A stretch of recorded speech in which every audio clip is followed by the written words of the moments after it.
ბატონო დავით, როგორ ფიქრობთ, რა შედეგებს მოიტანს ლარიზაციის პროგრამა, რომელიც ხვალიდან უნდა ამოქმედდეს და 2 თვის განმავლობაში იმუშავებს? რა შედეგებს მოიტანს, ახლა ცოტა რთული შეკითხვაა, რაღაცას დადებით, რაღაცას ვერ გადაჭრის. დაახლოებით აი რა, თქვენ რას ელოდებით აი ამ პროგრამისგან? საზოგადოებისთვის, ხალხისთვის რა შეიძლება კარგი მოიტანოს და რა არის ამაში ცუდი? გასაგები. მომისმინეთ, ჯერ უნდა გითხრათ შემდეგი რამ, რომ დიახ. ეკონომიკური ჯერ პირველი ხელისუფლებამ აუცილებლად უნდა გააკეთოს ობიექტური შეფასება იმისა, თუ როგორია ეკონომიკური მდგომარეობა, გაუმჯობესება გვაქვს თუ გაუარესება. ეს პირველი. მე შემიძლია ძალიან მოკლე ანალიზი გითხრათ, რომ გვაქვს გაუარესება. ხელისუფლება ყოველთვის საუბრობს მხოლოდ ლარებზე. 2016 წელს ჩვენი მთლიანი შიდა პროდუქტი უნდა ყოფილიყო 33 მილიარდ ლარზე ცოტათი მეტი. მაგრამ, როდესაც ხელისუფლება წარადგენს ანგარიშდასავლეთში, ის აუცილებლად იქ საუბრებს დოლარებშიც. გესმით ხო? შენ ვერ ეტყვი დასავლეთს, რომ ჩემი მთლიანი შიდა პროდუქტი, რატომ მთლიანი შიდა პროდუქტი? ბიუჯეტი ყოველთვის არის დაახლოებით 1/3 მთლიანი შიდა პროდუქტი. შეიძლება ცოტა ნაკლები. ჩვენ როდესაც ვლაპარაკობთ, ჩვენ კი არა ეს ხელისუფლება რო ლაპარაკობს დასავლეთთან, ის ამბობს, რომ გაცვლითი კურსი არის 2 ლარი 36 თეთრი. ანუ ჩვენ რო გვეუბნება, რომ მთლიანი შიდა პროდუქტის მოცულობა იყო 33 მილიარდზე ცოტა მეტი, დოლარებში ეს არის 14 მილიარდ 95 მილიონი დოლარი. რეალურად ჩვენ ვერ მივიღეთ ამ მოცულობის მთლიანი შიდა პროდუქტი. გაცვლითი კურსი საშუალო წლის განმავლობაში იყო 2 ლარი და 53 თეთრზე მეტი, ეს იმას ნიშნავს, რომ რეალურად მთლიანი შიდა პროდუქტი იყო 13 მილიარდ 700 მილიონ დოლარზე ნაკლები. შარშან კი არა, შარშან წინ უკვე 2015 წელს მთლიანი შიდა პროდუქტის მოცულობა იყო 13 მილიარდ 993 მილიონი. ეს ნიშნავს, რომ 2016 წელს ეკონომიკური ვარდნა იყო 2%-ზე მეტი. ეს ერთი. და ეს უნდა აღიაროს ხელისუფლება.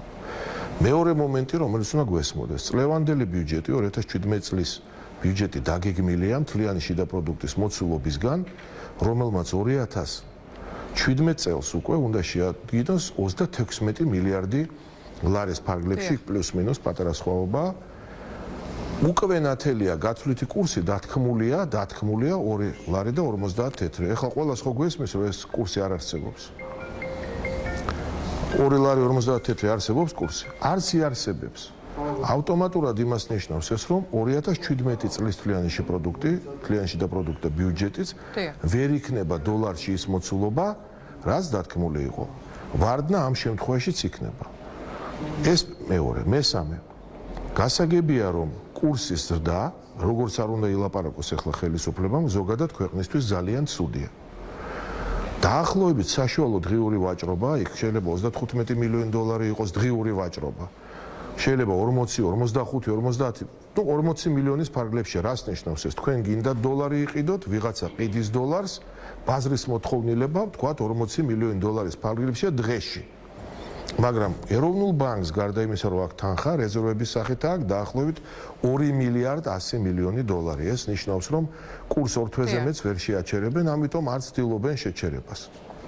ამ პირობებში ერთ-ერთი გამოსავალი მართალია არის ის, რომ თუ ადამიანებს დოლარში აქვს ცესხი, ის გახდეს ლარში და პროცენტების გადახდაც იყოს ლარში, მაგრამ ამას ჯერ ეს ერთი ეფექტი მხოლოდ იმ შემთხვევაში იქნება, თუ პროცენტიც კი არ შეიცვლება, ანუ გადაგიყვანენ არსებულ გაქვს ცესხი დოლარში 100,000 დოლარი გაქვს, ან 50,000 დოლარი ბოდიში და ვთქვათ გაგიხდა ლარებში, მაგრამ პროცენტი არ უნდა გაიზარდოს, თორე თუ შესაბამისად პროცენტიც 10 გახდა თვეში, ეს არაფერ ეფექტს არ მოგცემთ, ეგ ერთი.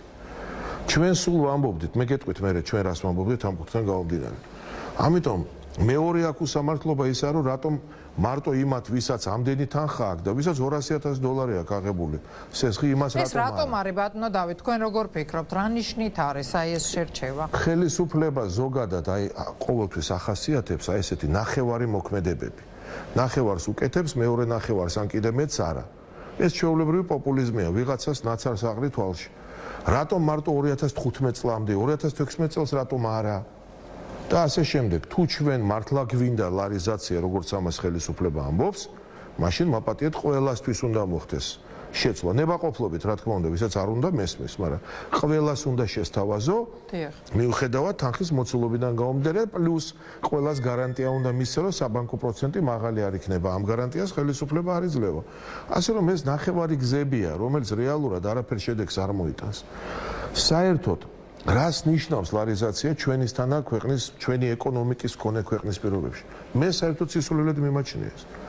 ლარიზაცია, გესმით, ჩინეთმა რო ილაპარაკოს იუანიზაციაზე, ეს მე მესმის, ჩინეთს აქვს რეალური ეკონომიკა, რეალური საინფორმაციო ინფრასტრუქტურა, საერთოდ ციფრული ეკონომიკის ქვეყანა ხდება.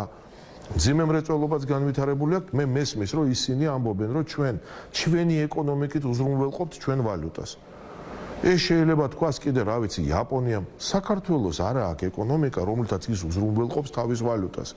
ამიტომ საერთოდ ეს მიდგომა და საუბარი რაღაც ლარიზაციაზე ჩემი აზრით დიდი შეცდომაა. ანუ თქვენ ფიქრობთ, რომ რეალურად არ მოაგვარებს გალარების გეგმა ეკონომიკურ კრიზისს, რომელიც ახლა არის საქართველოში? არა მარტო არ მოაგვარებს, არც ერთ შემთხვევაში ვერ მოაგვარებს, ვერც ერთ შემთხვევაში.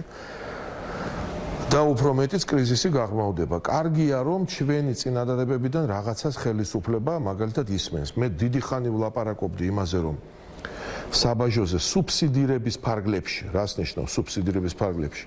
თქვა თურქეთი თავის თურქ გლეხს, რომელიც კარტოფილს აწარმოებს, კარტოფილს ზდის თუ რა ვიცი, მოყავს კარტოფილი თუ პამიდორი, არა აქვს მნიშვნელობა. იმას უკეთებს სუბსიდირებას, დოტაციას. ფაქტობრივად შეღავათები აქვს, ფულითაც ეხმარებიან.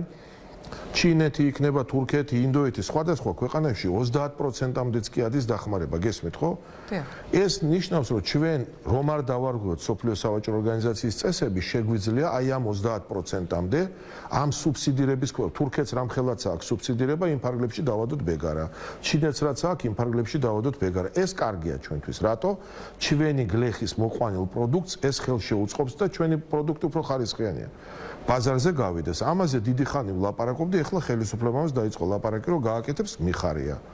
მაგრამ პირველი და პირველი პირობა, ლარიზაცია კი არ უნდა მოხდეს, უნდა დაშვებული იქნას ბრუნვაში დოლარიც და ევროც, თავისუფალ ბრუნვაში და უნდა ნებადართული იყოს მაღაზიაში იქნება ნებისმიერი სავაჭრო თუ კომერციული ოპერაციის ხელფასის გადახდაც კი დოლარში, ევროში და ლარში თანაბრად. აი ეს ნამდვილად დაასტაბილურებს. ესენი საპირისპირო გზით მიდიან, რომელიც სუდია. უნდა მოხდეს მკვეთრი შემცირება საბანკო პროცენტების. დოლარზე თუ ვანგარიშობ, წლიური საბანკო პროცენტი 4-ს არ უნდა აღემატებოდეს. შესაბამისად ლარს. ეს ლარის 8%-ს არ უნდა აღემატებოდეს არც ერთ შემთხვევაში. ეს მართლა გამოიწვევს სტაბილიზაციას, ვიცით ამერიკაში მსგავსი რამ გაკეთებულა კრიზისის დროს 2%-მდე დააგდეს წლიური პროცენტი, წლიური.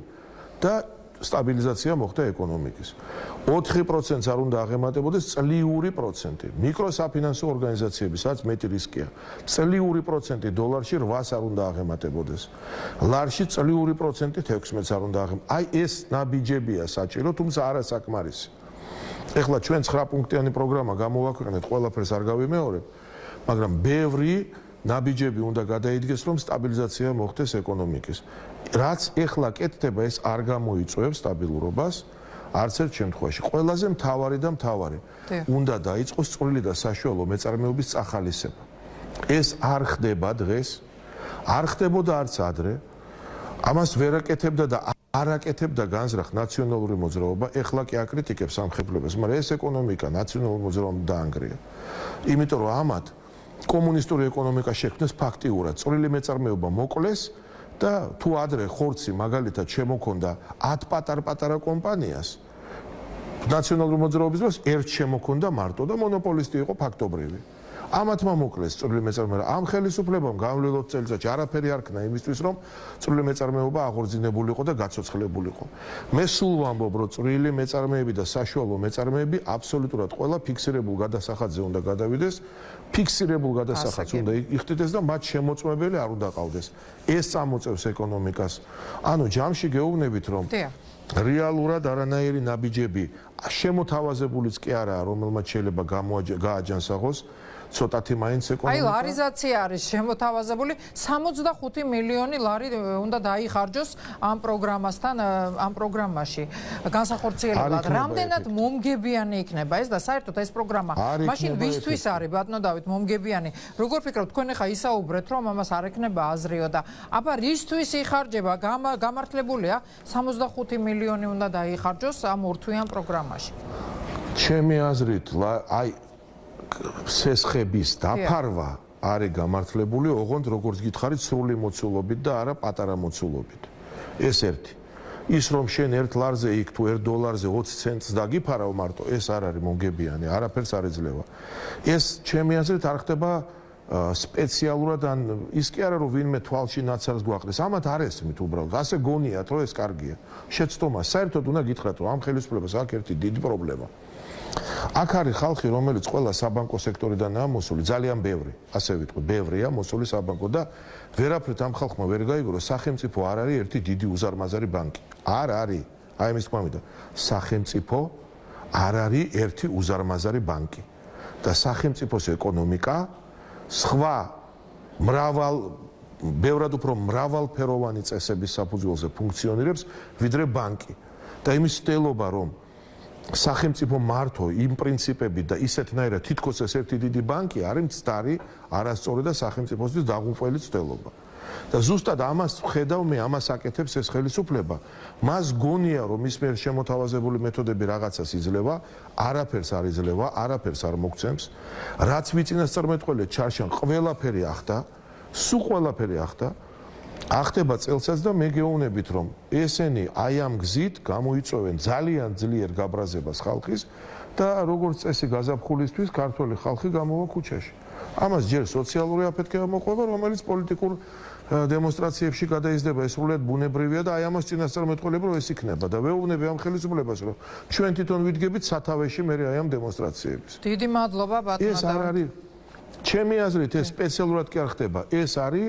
უცოდინრობის შედეგი უпростоრეთ შეიძლება იმდენად უცოდინრობაც არა რამდენად რეალობის არაადეკვატური შეფასებაა და კიდევ ერთხელ ხას უსვავ ეს არის იმის გაუგებრობა რომ არ ესმის ამ ხალხს სახელმწიფო არ არის ბანკი აი ეს და გაიგო დიდი მადლობა ბატონო დავით რომ იყავით ჩვენი გადაცემის სტუმარი საქართველოს პატრიოტთა ალიანსის ლიდერი დავით თარხან-მოურავი პასუხობდა ჩვენ შეკითხვებს ახლა კი ხელისუფლების სახელით ქართული ოცნების დეპუტატი ირაკლი მეზურნიშვილი გვერდება პირდაპირ ეთერში მოგესალმებით ბატონო ირაკლი დიდი მადლობა რომ